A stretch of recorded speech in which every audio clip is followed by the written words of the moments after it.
Bien, mis amados hermanos, bienvenidos a este tiempo de la palabra, a nuestro tiempo de Emet, la verdad.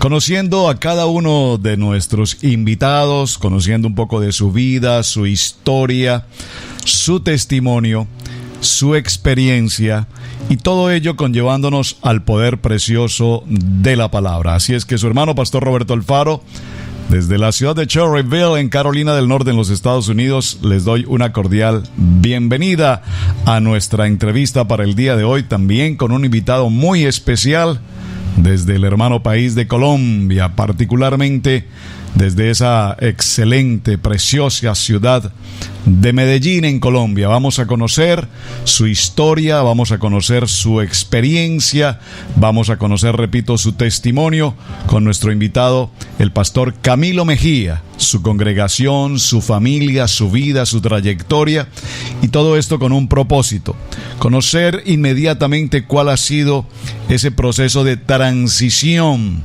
el proceso de transición. Y saben, he tomado algunos minutos para ir conociendo parte de esa historia del pueblo hebreo, del pueblo israelí, de nuestro pueblo, la casa de Israel, cómo se ha extendido a las naciones, hasta lo último de la tierra, dice la palabra, y particularmente cómo se ha establecido a lo largo de estos años de historia, precisamente en una ciudad tan extraordinaria como lo es la ciudad de Medellín, capital del departamento de Antioquia, en Colombia.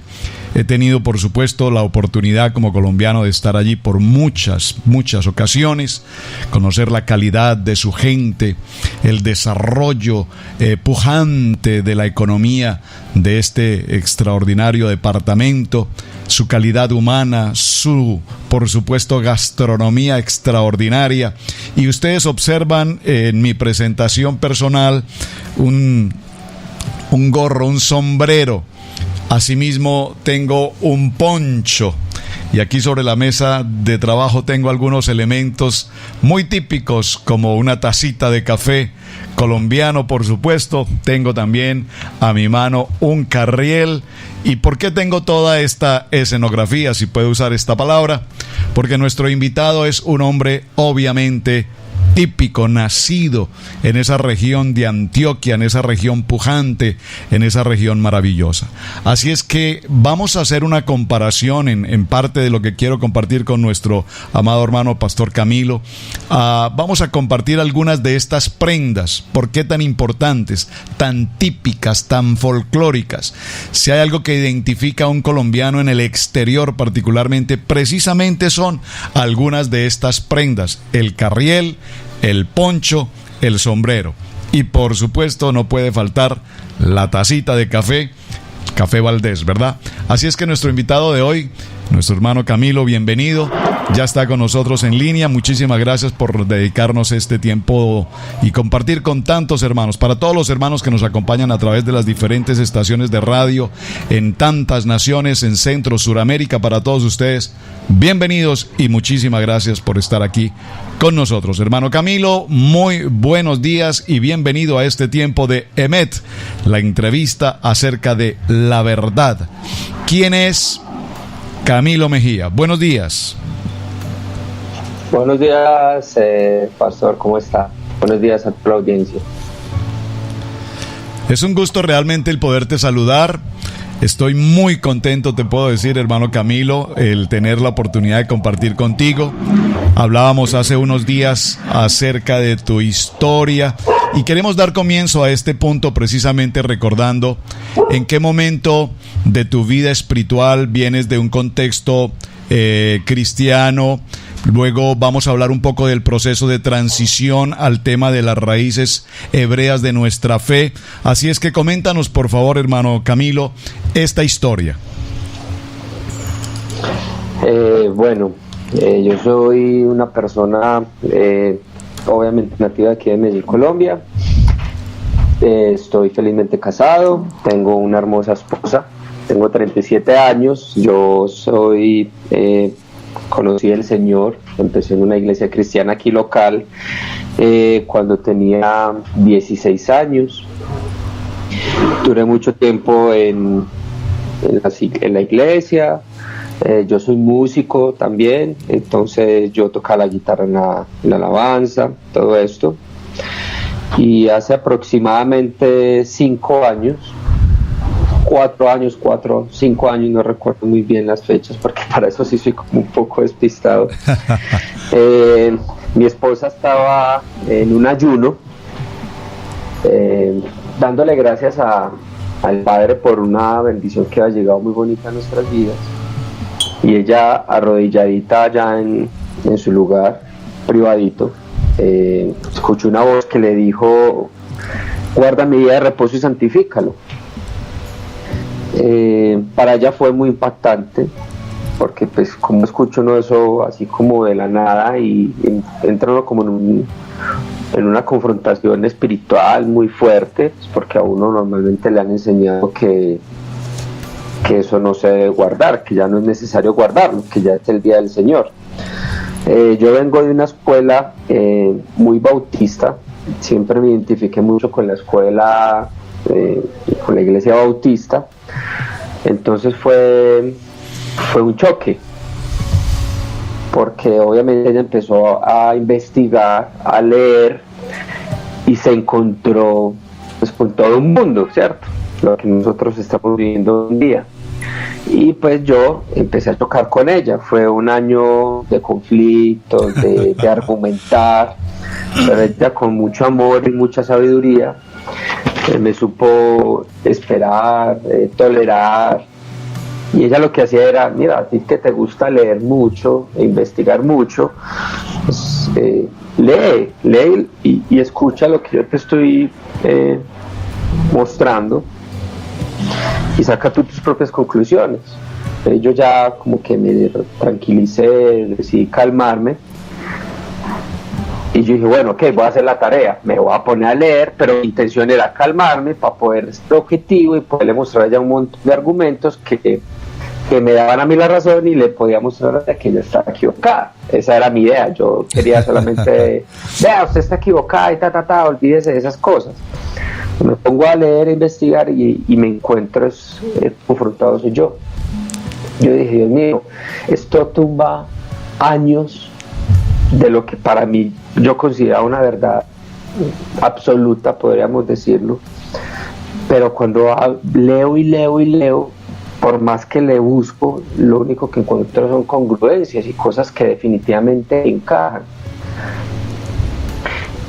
Básicamente esa es la historia de por qué hoy en día yo estoy junto con mi esposa en esta transición, en este caminar. Hermano Camilo, cuando narramos esta historia, por supuesto sé que hay mucho trasfondo que tratar, pero una pregunta básica es: cuando tú estás en ese conflicto, primero viene una palabra, viene una luz a la vida de tu esposa, la hermana Sara, y ella te transmite ese anhelo poderoso de una palabra en cuanto a guardar, precisamente recordar el Shabbat, y tú empiezas a hacer esta tarea de estudiar, de explorar, de leer, de buscar esa información. Puntualmente, de todo lo que encontrabas, ¿qué fue lo que motivó? ¿Qué fue lo que te abrió los ojos? Y tú puedes decir en ese momento: obviamente en esta palabra hay verdad, en esta palabra hay transición, en esta palabra hay revelación. ¿Cuál fue puntualmente la palabra? Tú vienes de conocer la palabra, vienes de un trasfondo como adorador, vienes de un trasfondo evidentemente conocedor de la palabra, pero puntualmente, al estudiar las raíces y el origen de las raíces hebreas de nuestra fe, te encuentras con algo que, si puedo usar la expresión, te mueve el piso. ¿Cuál fue ese punto? Para mí lo que más me movió fue el Shabbat. Fue lo que definitivamente rebosó la copa. Porque una vez me senté con una persona y me dice: Camilo, ¿cuál es el primer mandamiento? Entonces yo le di el primer mandamiento, que él había sacado a Egipto con mano poderosa y que no había ningún otro como él y que no adoraran a nadie más. Él me dijo: ok, está bien. ¿Ese mandamiento se aplica hoy en día? Yo le dije: claro, aplica, no debemos ser ningún Dios fuera de él. Y me dice, ¿y cuál es el último mandamiento? Yo le dije, pues no debemos codiciar ni a la esposa de mi prójimo, ni sus posesiones. Me dijo, listo, ok. Y me dice, ¿y cuál es el cuarto? El cuarto mandamiento. Ahí, el cuarto mandamiento. Y yo me quedé ahí, miré para arriba, empecé a buscar y me dijo, vamos a leerlo. Cuando él abre Éxodo 20 y empiezo a leer, acuérdate del día de reposo y santifícalo. Y yo quedé como, bueno, ¿y qué? ¿A dónde me quieres llevar? Y me dice, ¿aplica o no aplica? Yo le dije, no aplica. Y me dijo, ¿cómo así que no aplica? Entonces, ¿no son 10 mandamientos o son 9 mandamientos? ¿Cómo es la cosa? Así quedé yo como, ¿qué le respondo? Después me dice, ¿y quién determinó que ya no son 10, sino que son 9? Y yo, y después llega y me dice, y lo más impresionante es que este mandamiento es casi profético, porque me dice, acuérdate del día, y fue el único mandamiento que olvidamos. Correcto. A mí eso me confrontó demasiado. Yo dije, no, esto tiene que tener una explicación. Y como se dice coloquialmente, aquí en Colombia empecé a jalar la pita a ver qué se destapaba, y pues me encontré con un montón de cosas que yo dije, no, definitivamente esto no, o sea, realmente hay que hacerle una auditoría a esto. Muy importante. A nuestras teologías, a nuestros dogmas, realmente tenemos que hacerle una auditoría y mirar realmente cómo son las cosas. Eso fue lo que me confrontó. Así es que en este recorrido que estamos llevando, Pastor Camilo, vienes de la congregación, te congregas en una iglesia cristiana evangélica, por años, eres una persona realmente joven sirviendo al Señor en el ministerio de adoración, de alabanza. Viene una revelación a tu esposa a través de esa palabra de guardar el Shabbat. Te dedicas al estudio y al identificar este proceso, y te encuentras con el libro de Éxodo, Shemot, capítulo 20, verso 8, y te dice, acuérdate de guardar mi día de reposo. Es decir, aquí hay una confirmación. ¿Qué sucede en la vida de ustedes ahora como pareja? Decías que habían pasado unos días como de cierta confrontación en cuanto al tema de Shabbat, en cuanto al tema de la palabra hebrea, pero ya hay una común unión, ya estás entendiendo, ya tienes claridad de que lo que tu esposa te está mencionando es obviamente el emet, la verdad. Ahora, ¿qué sucede con ustedes ya como pareja en unidad con respecto a la iglesia? Ustedes se presentan a la congregación, hablan sobre el tema de las raíces hebreas. ¿Qué sucede y cómo dan ese paso de fe para ir a nuestro segundo paso, a nuestro segundo tema de hoy? Bueno, entonces yo le dije, no, mi amor, definitivamente esto tiene mucho sentido, pero pensábamos que estábamos solos en el mundo. Claro. Y yo estaba muy preocupado porque yo decía, le comparto esto a mis compañeros, a mis amigos, mis pastores, y me dicen que mucho cuidado, que me aleje de esas ideas. Y yo trataba de alejarme las ideas, pero no. Entonces empezó ese anhelo de buscar una comunidad. Eso es lo primero que uno hace, buscar un lugar. Y no sé por qué, al tiempo me di cuenta que aquí había varias comunidades, pero no, en ese tiempo no encontramos, ni mi esposa ni yo. Entonces empezamos a buscar en las redes sociales, en internet, ahí empezamos a encontrar videos, estudios, prédicas, enseñanzas. Ahí nos encontramos a Ministerio, a Rico Cortés, a Walter, todo esto. Pero de todas maneras hacía falta ese tema de la comunidad, de hacer amistades, de todo lo que implica una familia de la fe. Entonces nosotros dijimos, no, pues no encontramos, empezamos nosotros aquí a estudiar en la casa, solitos, por las redes sociales, y hagamos amigos virtuales, por decir así. Entonces empezamos en eso, a estudiar, juiciosos, guardar Shabbat. No sabíamos cómo se guardaba, pero empezamos a guardarlo. Y a leer y todo esto. Y como dijeron, mucha enseñanza. Y empezamos a compartir eso en las redes sociales. Entonces ya empieza un amigo de mi esposa: venga, ustedes están guardando Shabbat. Ah, sí. Ay, ¿dónde y con quién? Y nosotros, no, pues aquí en la casa solos. ¿puedo guardarlos con usted el próximo Shabbat? Claro, véngase para acá. Entonces ya éramos 3. Qué bueno. Después, él se vino con 2 personas, entonces ya éramos 5.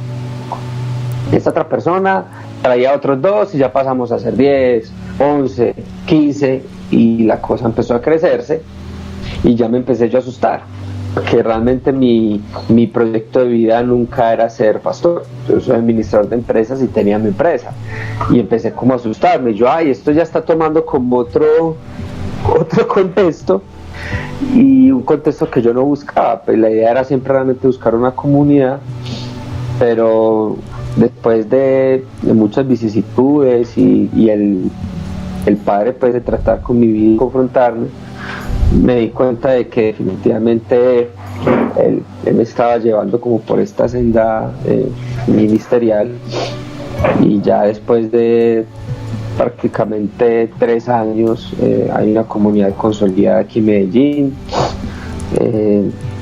Somos más o menos unas 40, 50 personas. Ya nos llamamos Oceana, ya estamos legalizando todo, organizando todo, guardamos Shabbat en comunidad.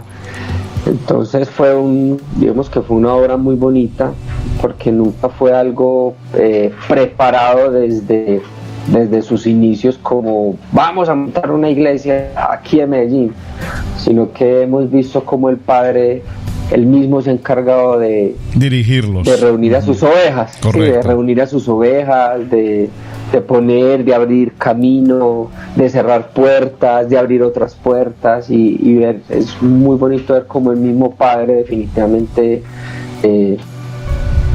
organiza sus planes, porque todo esto se trata de él y todo esto es de él. Entonces ha sido muy, muy bonito ese proceso. Cuando ustedes están en el proceso, ya no están en la congregación anterior, ahora se reúnen prácticamente en casa, esposo, esposa, estudian, se preparan, viene el tiempo de guardar Shabbat, y tú me mencionas que haces una serie de conexiones virtuales, conectas acá, conectas allá, conoces a algunas personas en internet. ¿Y cuál es en ese proceso que estás avanzando, de estar solos eventualmente y luego encontrar una gran comunidad internacional de si puedo usar la palabra, de Casa de Israel en las naciones? ¿Y cuál es entonces el punto de apoyo? ¿En quién o con quiénes empiezas a tener referentes ya establecidos, ya una identidad, si puedo, desde el punto de vista doctrinal, desde el punto de vista de la palabra? ¿Con quién te fundamentas a partir de ese momento? Logro encontrar, yo veo unos pilares principales. El primero fue Jim Staley con sus videos en YouTube. Correcto. Eso es como el primero.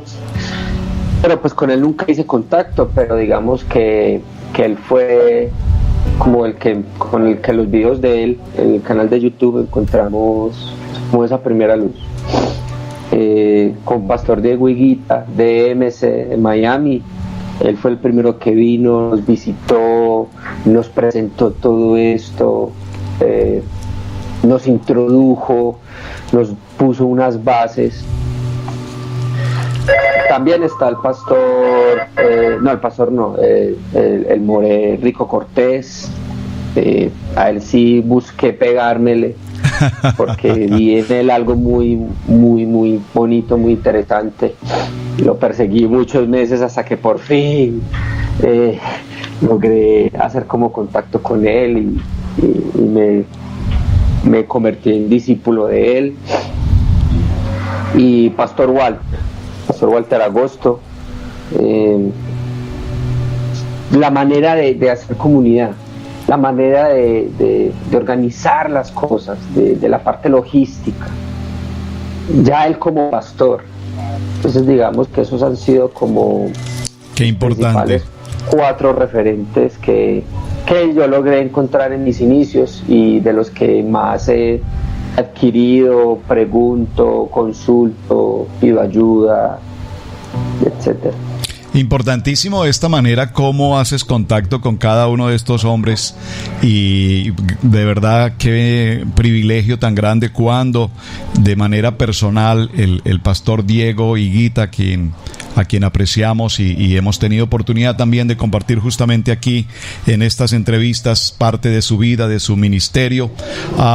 El pastor Diego Higuita viaja a Medellín, es la persona que de manera personal los acoge, les da esa bendición, les orienta, les forma, les establece, y a su vez te encuentras también en el proceso al More Rico, y a través de él pues viene un proceso de fundamento de la palabra. Sé que el hermano Rico precisamente estuvo también con ustedes en Medellín y realizaron ustedes allí alguna actividad con él a nivel de conferencia, ¿verdad? Sí, lo tuvimos el año pasado, fue una bendición, fue un fin de semana, realmente él le abre uno los ojos en muchas cosas. Impresionante, amén. Estuvimos acá, la idea es tenerlo nuevamente acá, ahorita en octubre, y no, él es mi maestro.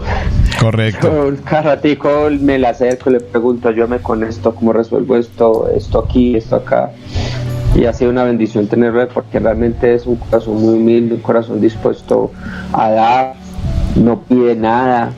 Él realmente en su corazón tiene un corazón de maestro, y que le duele mucho, sobre todo Latinoamérica.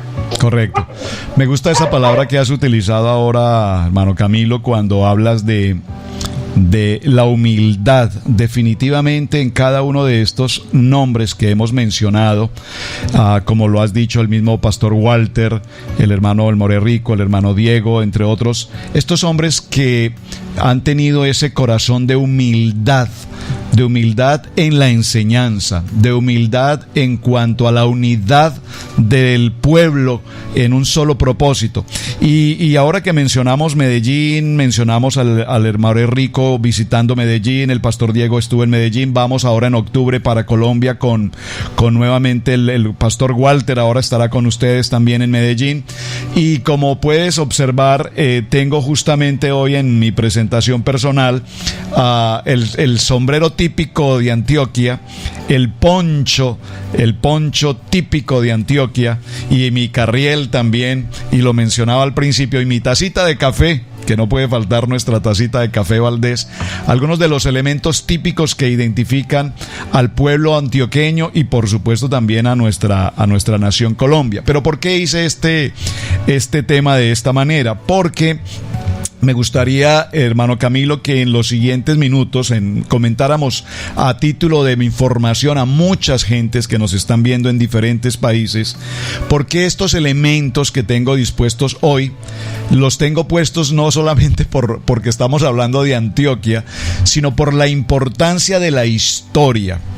Desde los años 1900, recordamos que en el año del 1900 aproximadamente, el pueblo de Israel, y cuando conocemos un poco de la historia del pueblo sefardita, España, toda esta historia, en los tiempos de la Inquisición, en 1492, la expansión, toda esta historia, vemos cómo Colombia recibe procesos de este pueblo de expansión del pueblo judío, incluso el pueblo judío sefardí, y muchas de estas poblaciones se instalaron en nuestros diferentes lugares de Colombia, en Bogotá, en Barranquilla, en Cali, pero particularmente, y es el punto al que quiero llegar, particularmente en Medellín. Tú mencionabas que hay en Medellín hoy por hoy algunas sinagogas y algunos centros judíos, particularmente judíos. Cuando hablo de judíos estoy hablando de judíos observantes completamente de la Torá, pero te hago la invitación en este sentido, como las prendas que estoy presentando hoy, justamente, si usted observa, tengo en mis manos lo que llamamos un poncho. Este poncho, para muchos que no lo conocen, es una prenda de vestir típica en Colombia del pueblo antioqueño, y es básicamente para otros lugares lo que llamamos una ruana. Yo voy a tratar de usarlo, permítame por un momento, por favor. Como el poncho se coloca, y a su vez cómo nos vestimos con nuestro traje típico. Pero ¿por qué lo quise mostrar? Porque también encontramos la analogía entre el poncho colombiano y lo que nosotros sabemos hoy que es el talí. El talí, entonces tengo tanto el poncho como el talí. Si nosotros observamos, tanto el poncho como el talí tienen colores que identifican.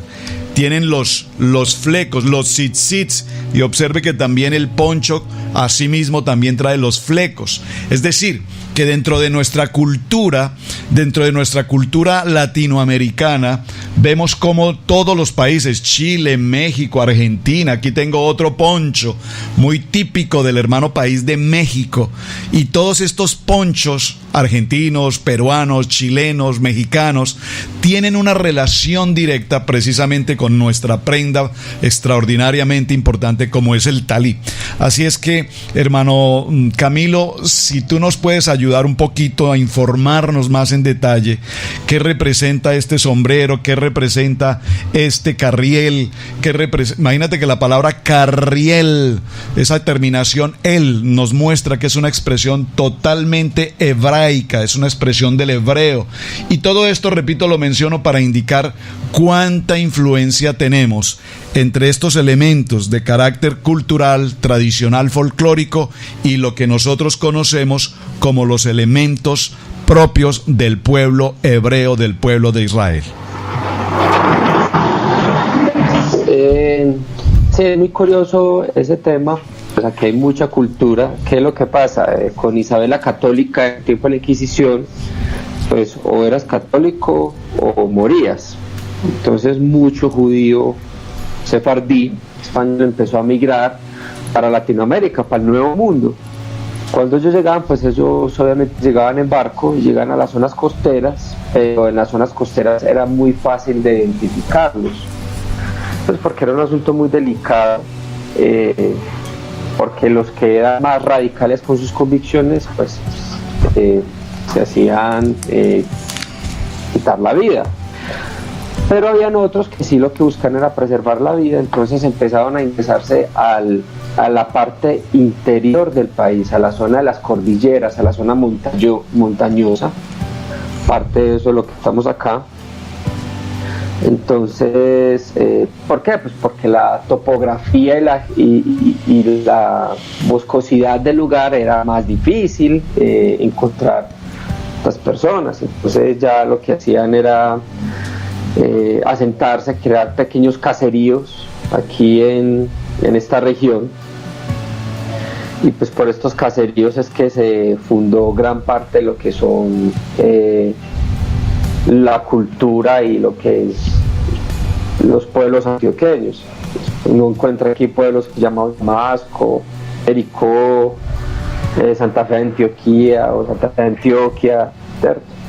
Aquí hay mucho apellido sefardí, entonces muchos apellidos terminados en EZ, Pérez, Gómez, González, Álvarez, Flores, también mucho apellido apellido de cosas, que también eran apellidos que ellos, los criptojudíos, utilizaban para identificar, entonces Casas, Flores también, en ese sentido. Fuentes,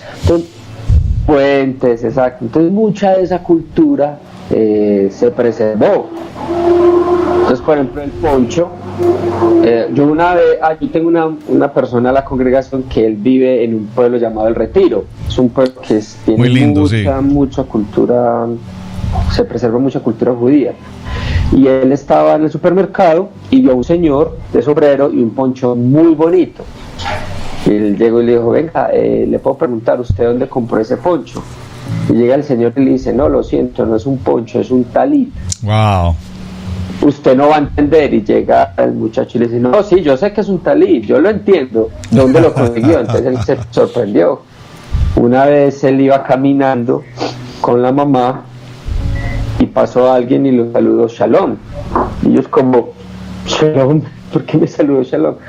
Se ve mucho en las novelas antioqueñas, en las novelas que escriben acá, se ve mucho historias donde le decía el uno al otro, le decía, no, usted sí puede prender la velita del viernes a las 5 de la tarde, wow, pero mucho cuidado con decir su verdadero apellido. Entonces uno dice, ok, voy entendiendo esas cosas. Aquí está el famoso aguanilé, que es esta jarrita con la vasija donde las personas se lavan las manos, que es prácticamente un acto ceremonial de lavarse las manos. Wow.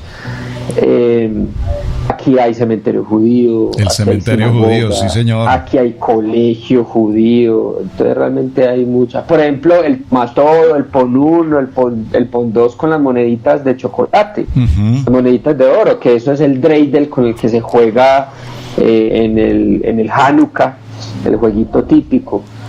Entonces realmente aquí bastante cultura. Pues cuando yo traje a Rico el año pasado, yo iba con él caminando, mostrándole la ciudad, mostrándole de Medellín, y llegué y me dice, mira, un talit katán. Y yo cuando volteo a mirar, era un poncho exhibido en una vitrina. Él inmediatamente asoció el poncho con el talit katán. Extraordinario, qué anécdota tan bonita, de verdad. Y fíjate, Pastor Camilo, en todo este proceso, y de verdad yo lo digo con mucho orgullo, porque pues el Señor me permitió, mi Padre Eterno, estar visitando y durante muchos años, por razones de mi trabajo, visitar Antioquia, Medellín y muchas de las ciudades maravillosas que hay tan extraordinarias en su cultura, su gente. Pero algo que particularmente resalta al pueblo antioqueño y es precisamente ese contexto de la pujanza, una tierra con tanta provisión, una tierra con tanta bendición, y creo que todo esto precisamente nos une. Definitivamente el pueblo y la cultura antioqueña, si puedo usarlo con todo respeto de mis amados hermanos en todo Colombia, es una manera de pensar tan diferente a todo el contexto cultural.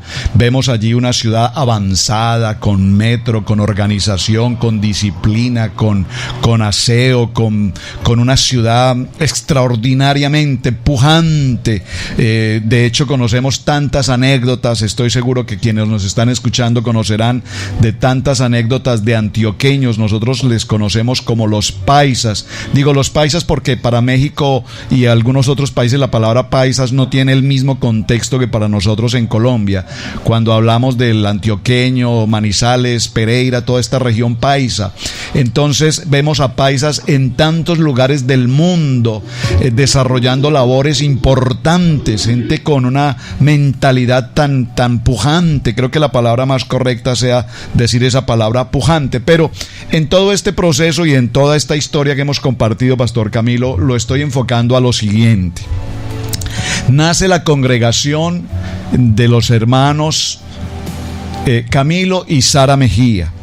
Ya me hablabas hace unos momentos que el grupo ha ido en un aumento, ha ido creciendo, ha ido extendiéndose, ya tienen un lugar establecido, y qué importante, tienen además el apoyo de personas como lo mencionabas, el pastor Diego Higuita, el Moré Rico, ahora la conferencia con el pastor Walter.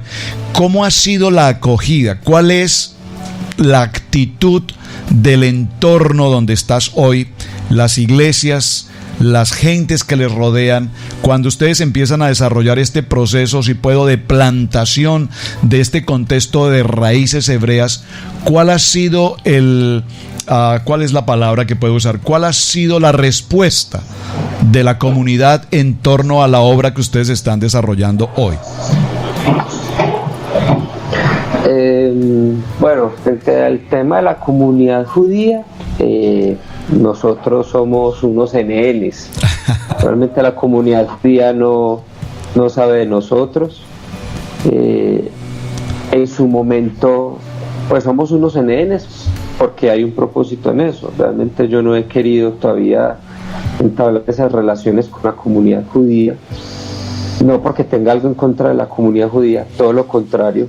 Nosotros somos pro Israel, sino que considero que hay que buscar el momento adecuado. Pero lo que sí yo quiero es que la comunidad judía sepa, pues por lo menos aquí en la región, es que nosotros somos pro Israel, que hay unas personas que estamos para servirles. ellos están acostumbrados a que los busquen para pedirles favores o para atacarlos. Y queremos realmente presentarnos como una comunidad que está para servirles, que no están solos acá, ¿cierto? Eso se dará en su momento, un momento donde nosotros estemos más estables, estemos más maduros, estemos más consolidados como comunidad. La comunidad evangélica, pues sí, es inevitable, porque gran porcentaje de los congregantes vienen de la iglesia cristiana evangélica tradicional, creyendo pues a mi esposa y mi persona, pues a uno lo conocen y uno pues publica cosas a veces en redes sociales y ellos empiezan a hacerse una idea. Eso ha sido un poco complejo porque aquí se maneja un alto grado de antisemitismo. ¿Pero por qué? Resulta que hace unos años atrás aquí había una iglesia cristiana que tenía una cantidad de personas. Ellos hacen la transición toda la comunidad a las raíces de su fe, empiezan a guardar Shabbat y todo, y a los más o menos 6 meses toda esta comunidad se vuelve ortodoxa y niega al Mesías. Wow.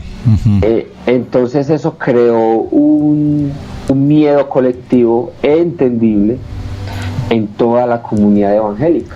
Entonces ellos asocian todo esto con negar a Jesús, lo llaman ellos así, con las palabras coloquiales son: te caíste de la gracia, vas a negar a Jesús, te estás metiendo en una secta, judaizarte, te vas a volver un legalista, etc.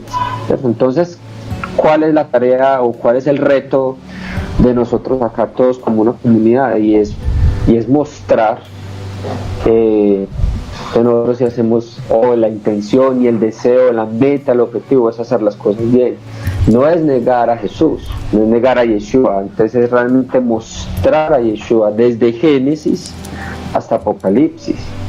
Y que el hecho de que haya una cultura oriental, de que haya una observancia, de que nos guste usar un talit, unos tzitzit, no significa que vamos a minimizar al Mesías, todo lo contrario, resaltar y mostrar la obra redentora de nuestro Rey,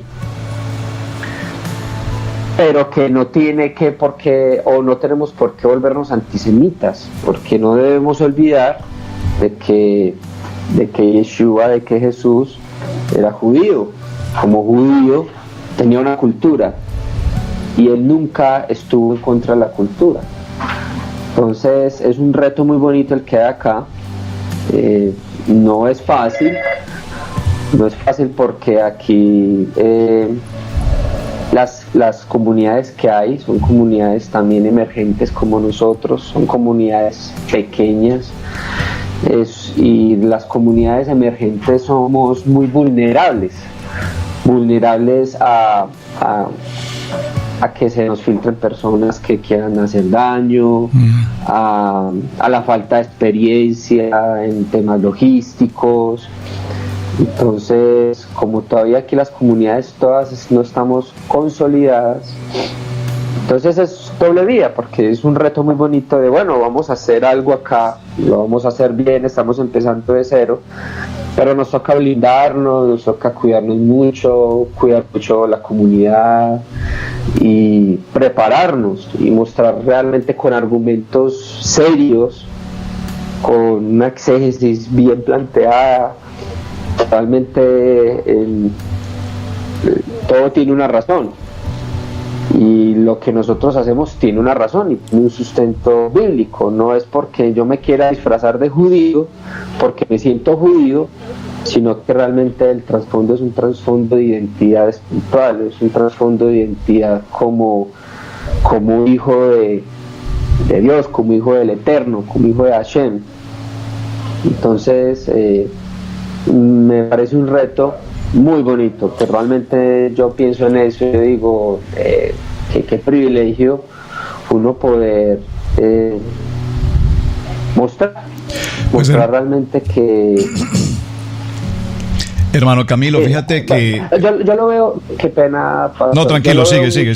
Como no como la nueva revelación. Correcto. Realmente nosotros no estamos sacando la nueva revelación, sino que antes yo lo que muestro es, volvamos al original, volvamos a esas sendas antiguas, volvamos realmente a esa raíz, y esa raíz tiene una raíz histórica, etimológica, antropológica, tiene una raíz cultural, una raíz idiomática, y eso afecta, porque la cultura es, todo esto no es impermeable a la cultura, de una u otra manera somos permeables frente al tema cultural e histórico, ¿cierto, Pastor? Sí, mira, qué importante lo que estás mencionando, Pastor Camilo, ahora en el sentido de cómo volver a esa historia, a esa cultura. Tú utilizaste palabras como etimología, como cultura, como raíz, como principio, y veníamos haciendo una mención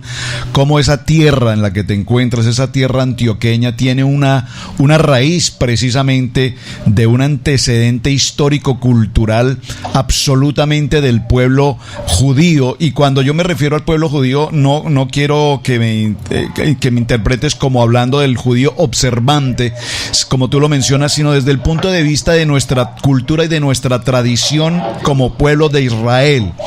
Así es que puntualmente hoy, con el grupo que ya se está consolidando, con el grupo que ya vienes desarrollando el tiempo de Shabbat, se reúnen, me compartías, se reúnen ya el viernes al atardecer y permanecen en su estudio, y el día sábado ya la comunidad ha logrado entrar a ese nivel en el que pasar juntos en el día de reposo se ha convertido en una prioridad, es decir, que no es una camisa de fuerza, no es una obligación, sino es el gozo de entendernos como comunidad, como familia. Ahora, las familias que están llegando hoy junto con ustedes vienen, por supuesto, de una trascendencia, sea cristiana, evangélica, o sea de la religión tradicional. ¿Cómo estás logrando hacer ese proceso de transición? ¿Cómo están avanzando con ellos a entrar a lo que es Torah, entrar al estudio de la exegesis, como tú lo mencionabas, y cómo ellos han aceptado, cómo han recibido ese proceso?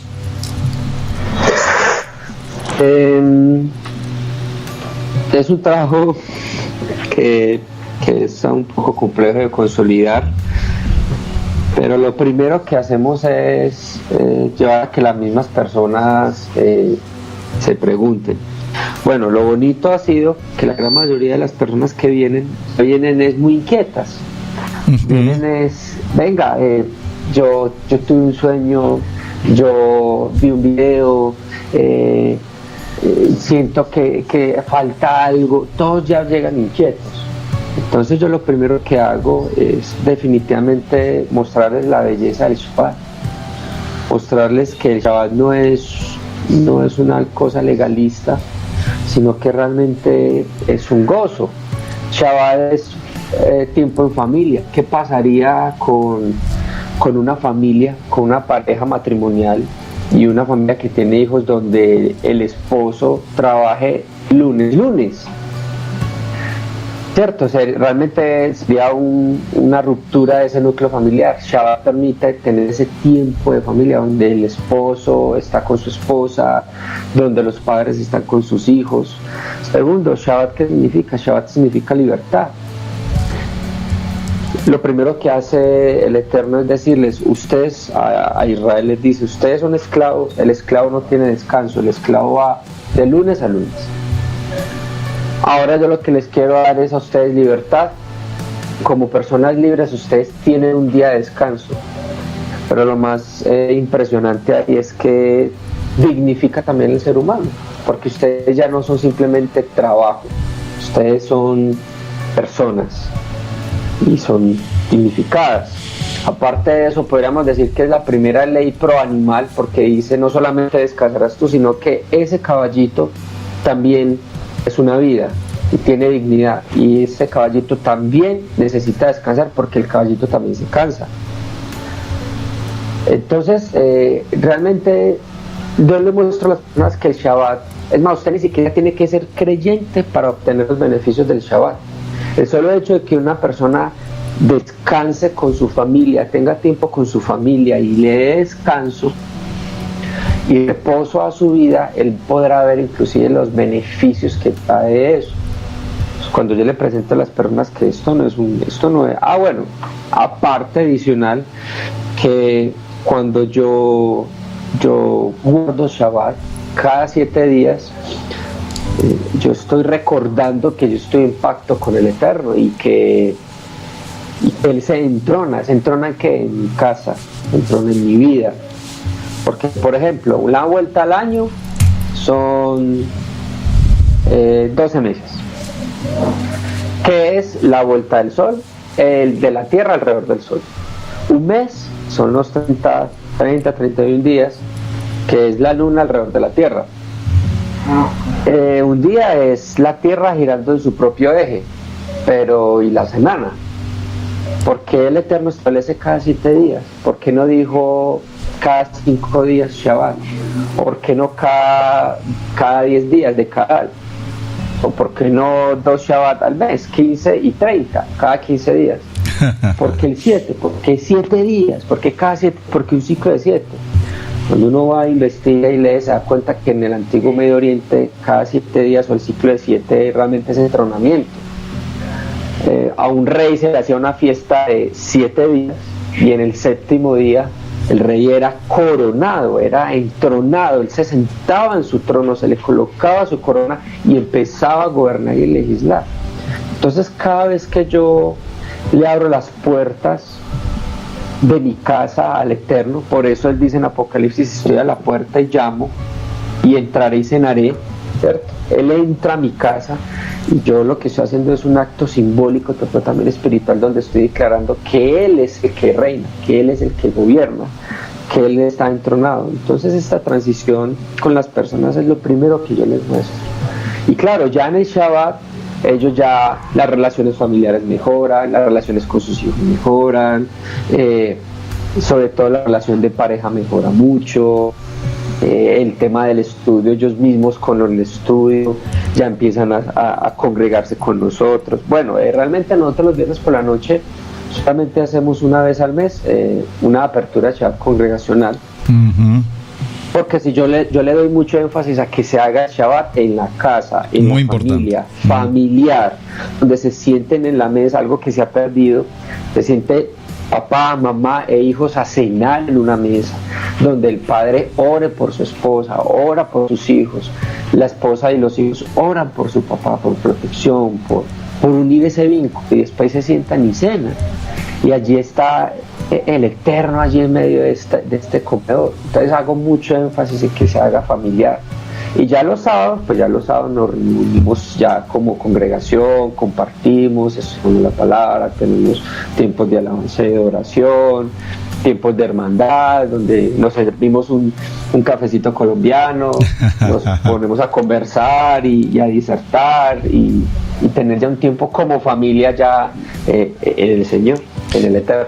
Y fíjate, Pastor Camilo, que decías hace un momento algo que me causa mucho interés cuando mencionas cómo el entorno familiar se ha perdido. Esto hablando de Antioquia, porque si hay algo que caracteriza precisamente al pueblo antioqueño, al pueblo paisa, y eso lo tengo muy presente, repito, porque tuve la oportunidad de compartir con muchas familias en Antioquia, en diferentes lugares, y siempre admiré particularmente cómo, primero, son familias numerosas, familias muy grandes, número uno, y número dos, esa característica, tú recuerdas, hermano Camilo, las casas típicas de Antioquia, esas casas tan maravillosamente hermosas, las fincas, casas muy grandes donde se alojan un sinnúmero de personas, pero la particularidad de esto es cómo se mantenía precisamente la unidad de familia, y era un poco parte de la cultura que veníamos tratando, cómo las familias se reunían el fin de semana, compartían en familia, la unidad familiar, cuán importante es en el pueblo antioqueño. Dices que eso se ha ido perdiendo, y eso es una situación que ha pasado no solamente allí, sino en el mundo entero. Pero qué interesante cuando hoy vemos que ya ustedes conforman esta comunidad, se están reuniendo, están estudiando, Y yo la verdad, hermano Camilo, con todo mi corazón yo quiero felicitarte por dos razones. Primero, porque un día escuchaste la voz de tu esposa hablándote puntualmente sobre la importancia de recordar el Shabbat. Número uno, ocupaste tiempo en estudiar, en informarte, en establecer, y cuando vino esa luz a tu corazón precisamente a través del Shabbat, entonces dijiste, no, definitivamente esto está claro para mí, el mandamiento es claro y necesito salir de cierta tradición cultural evangélica, si puedo usar la palabra, y empezar este camino. Fíjate, hoy la entrevista contigo, eres una persona joven con un anhelo poderoso de amar y servir al Padre. El Padre está haciendo algo maravilloso a través de ustedes allí en Antioquia. Creo que son un principio y una punta de lanza para un gran proceso que Dios va a desarrollar en Antioquia junto con todo el grupo que está empezando hoy, porque la próxima semana Pastor Camilo va a estar con nosotros, otro pastor. Es colombiano, él muchos años residente en Estados Unidos, más de 30 años, que tiene precisamente una historia un poco contraria en el sentido ministerial contigo. Ustedes están en un proceso de empezar raíces hebreas, lo han ido fundamentando, tu corazón está definido, claro, te estás preparando, tienes al maestro Rico, tienes el apoyo del pastor Higuita, estás en un trabajo extraordinario, en una línea definida, muy importante. Pero el pastor que nos acompañará la siguiente semana es un hombre que lleva tantos años en la vida del ministerio que apenas ahora el Padre le inquietó con las raíces hebreas, y después de 30 o 35 años de enseñar en la cultura, en la iglesia, ahora viene el proceso del fundamento de volver a retomar el contexto hebraico.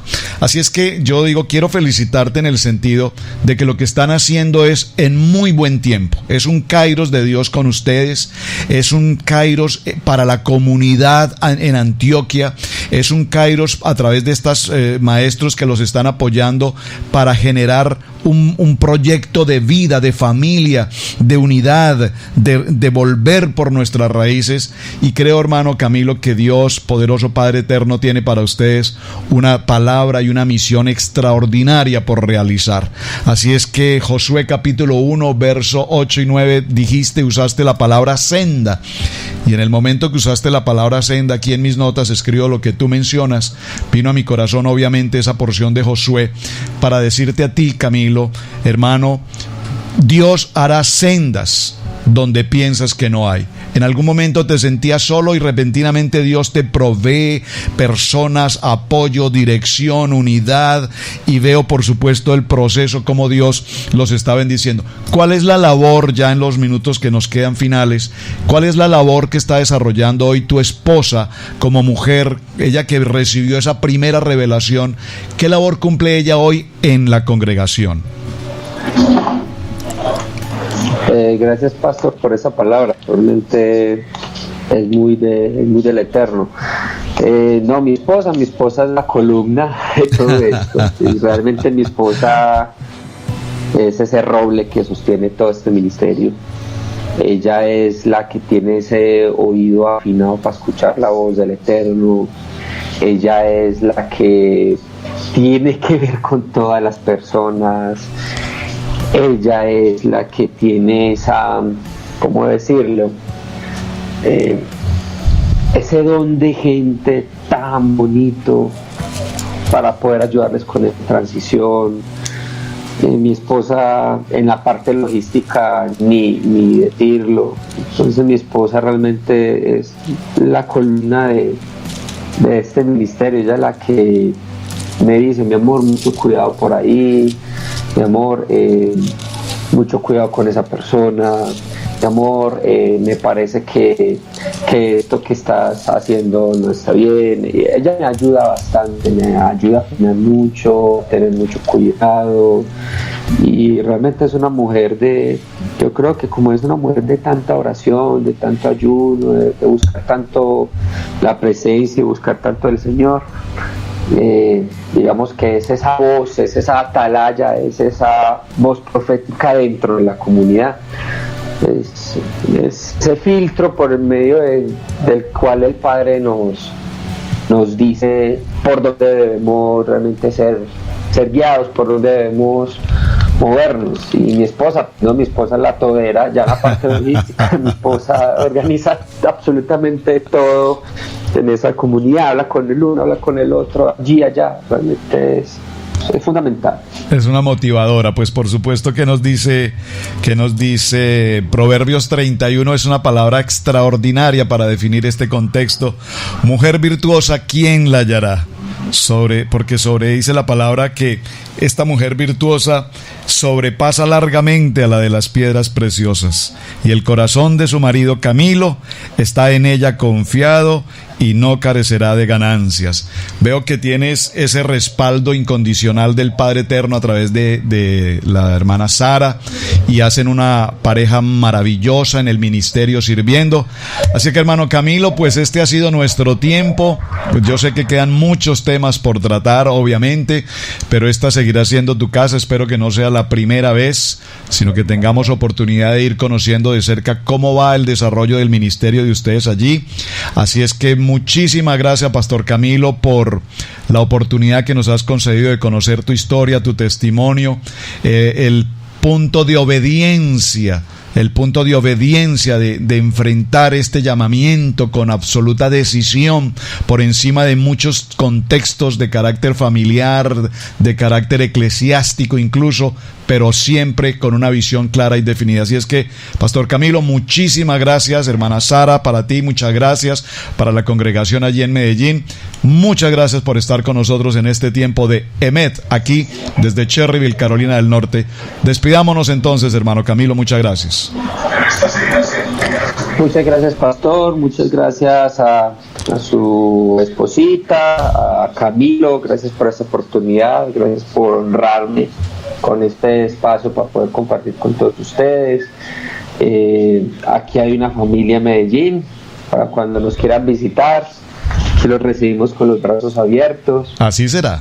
Y lo más importante, pastor, el tema de hacer comunidad y tener unas relaciones y tener una unidad, buscarse estar siempre unidos, porque eso es lo que somos, uno en el Mesías. Muchas gracias, pastor, y muchas gracias a toda la audiencia por escucharme. Bueno, muy buenos días para todos, un saludo cordial, shalom para todos, bendiciones, y gracias por acompañarnos en este tiempo de EMET, la verdad.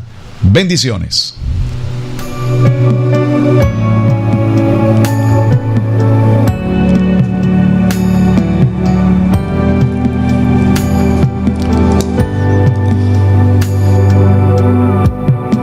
Música y palabra de vida, aquí en Radio Génesis 1.28.